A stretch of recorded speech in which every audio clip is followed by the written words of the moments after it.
আজ বানাবো মুসুম্বি জুস। তার জন্য একটা গোটা বড় মুসুম্বি লেবু নিয়ে নিয়েছি, ভালো করে ধুয়ে নিয়েছি।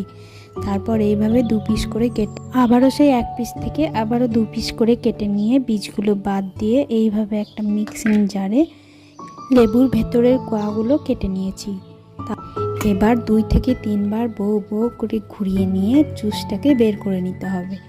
জুসটা বের হয়ে গেলে একটা বড় কাচের গ্লাসে একটা ছাঁকনি দিয়ে ভালো করে ছেঁকে নিতে হবে জুসটা। বীজগুলো যাতে না পড়ে সেই জন্য জুসটা ভালো করে ছেঁকে নিতে হবে।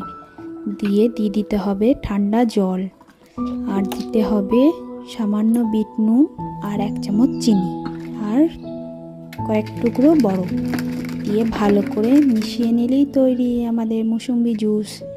ভিডিওটি ভালো লেগে থাকলে লাইক, কমেন্ট, শেয়ার করতে ভুলো না কিন্তু। দেখা হচ্ছে পরের